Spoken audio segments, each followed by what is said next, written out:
Sabendo então que a economia durante o período feudal era basicamente agrária, isso não significa, claro, afirmar que o comércio tenha desaparecido. Durante a Antiguidade Clássica, o mar Mediterrâneo era então o principal local do comércio marítimo. Com a expansão árabe a partir do século VII d.C., o Mediterrâneo foi então conquistado por esse povo, e os europeus ocidentais não tinham alternativa a não ser a agricultura. Além disso, com a fuga das cidades para o campo, a terra se valorizou. A prática agrícola exigia cuidado com a terra, e para isso, os servos que trabalhavam nela utilizavam instrumentos como arada, a força dos animais domesticados. Uma técnica para manter a fertilidade do solo era a rotação das terras. Enquanto uma porção do terreno era utilizada, outra porção ficava em repouso e era utilizada na plantação seguinte, enquanto a utilizada anteriormente ficava de repouso, e assim sucessivamente. Com isso, aumentou-se a produção e, consequentemente, a população. No início do período medieval, então, os reis germânicos tentaram manter a unidade territorial do Império Romano. Os reis germânicos eram chefes políticos e militares, pois atuavam à frente de seus soldados em momentos de guerra. O poder secular estava ligado ao poder religioso e por isso a Igreja Católica tinha grande influência na política medieval. Com a queda do Império Carolíngio, a unidade territorial se desfez e o poder se descentralizou entre senhores feudais. Cada feudo se autogoverna, estabelecendo sua própria política. Com a ruralização da Europa, então, as terras se valorizaram e se tornaram moedas de troca. O rei carolíngio Pepino Breve cedeu grande quantidade das terras para a Igreja Católica, mais especificamente na região central da Península Itálica. Surgiram assim estados pontifícios, que eram territórios pertencentes ao Papa e que figuraram até a unificação italiana em meados do século XIX. O atual território do Vaticano em Roma é o que restou desses estados e só foi reconhecido pelo governo italiano após a assinatura do Tratado de Latrão, na década de 1920. A doação de terras não se restringiu apenas aos monarcas da Alta Idade Média. Quem obtivesse algum terreno fazia questão de doá-lo ao clero no intuito de que tal ação seria retribuída na eternidade. Dessa forma de doação em doação, a igreja se tornou dona de uma grande quantidade de terras durante o período medieval. Se ela já detinha o poder espiritual, também exercia enorme poder sobre a terra, enorme poder temporal. Outra forma de concessão das terras era a mediação entre acordos de fidelidade. As relações sociais na Idade Média eram caracterizadas dessa forma. O sucerano era o proprietário de terra e cedia para um vassalo em troca da sua fidelidade. Essa concessão era feita mediante um contrato celebrado em evento público, com toda a pompa e a presença de um bispo para assegurar sua validade e sua execução.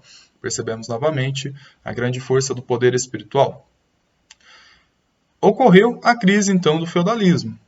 Começou essa crise a partir do século XII, quando mudanças na sociedade europeia colocaram em xeque as estruturas do feudalismo.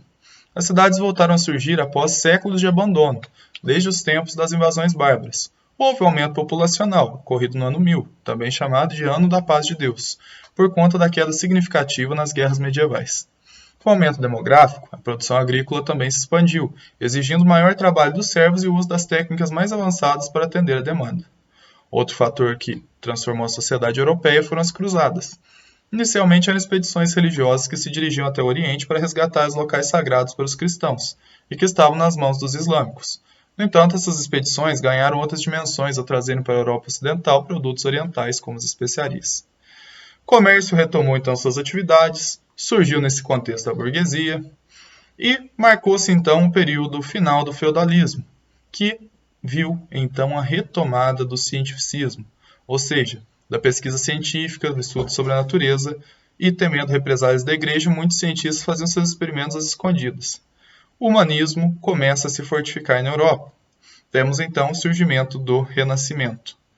E percebemos que o feudalismo vai se dissolvendo e dando lugar ao regime capitalista, que era, claro, financiado pelos burgueses que visavam a detenção do poder e estavam por trás do financiamento de todas as ações do Renascimento, do Iluminismo, que visavam dissolver de vez o poder da Igreja, visavam dissolver as monarquias absolutistas e trazer o poder não só ao povo, como também para eles que eram os detentores de toda, vamos assim dizer, riqueza. A classe burguesa compunha a classe mais avantajada no sentido financeiro. O feudalismo foi, então, um modelo econômico-social baseado na terra e na relação de fidelidade entre homens, que durou ao longo de toda a Idade Média. A origem do feudalismo está no final do Império Romano, quando surgiram os colonatos, que eram as terras onde os romanos buscavam abrigo e, em troca, trabalhavam para os seus donos.